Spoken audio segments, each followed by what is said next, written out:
Greetings and namaste. I'm Solis, and I'm in London, UK, with Gillian Dunne, who's a certified storytime yoga teacher. And she's going to tell us about how the folktale, The Peddler's Dream, has been used in her classroom and yoga classes and how children have reacted to it.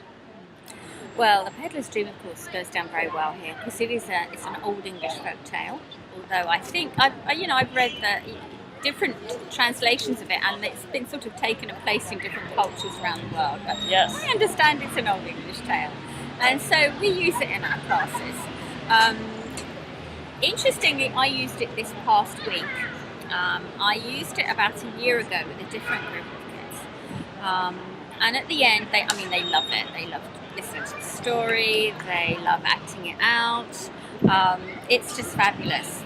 But what I noticed this time at the end of the class was we talked about treasure and dreams, and what each individual child aspired to, what was their goal. And during Shavasana, they had to think about that. They had to sort of lay there and sort of think about what their dream was, and to understand that they could reach for the sky. There was nothing to hinder them.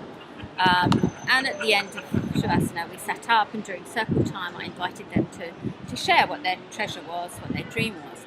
And it was hugely gratifying to me, because when I did this with the class a year ago, I think every single child had said their dream was they wanted to win the X Factor, it's like Pop Idol, or they wanted to be famous, or they wanted to be a celebrity or something. And I was horrified, I was distraught at the time. Every goal, every aspiration was media fed. This week, it was completely different. They wanted to be princesses. 2 of them wanted to be the Tooth Fairy. One of them wanted to build an ark like Noah. And every dream, every aspiration, every person's treasure was something that they'd retrieve from deep in their imagination.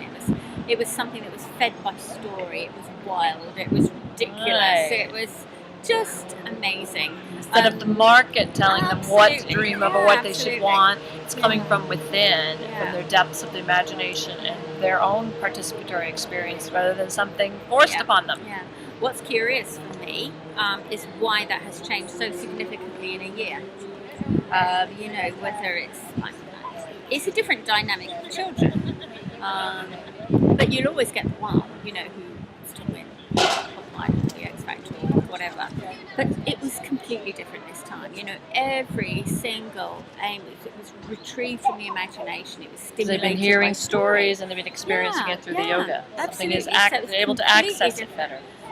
So that was really, and it was really gratifying.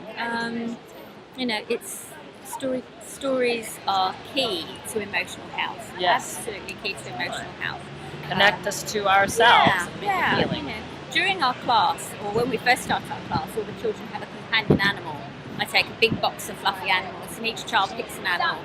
And during circle time, we start, and they all say their name, and then they say the name of their companion animal, and they make one up. And it's different every week because they'll all have a different animal every week. They have a relationship with this animal. They have a connection to it. And it gives them the opportunity, and the animal sits with them during the story. So if something has come up during the story, which is an issue for them, has caused them concerns, triggers a memory that may not be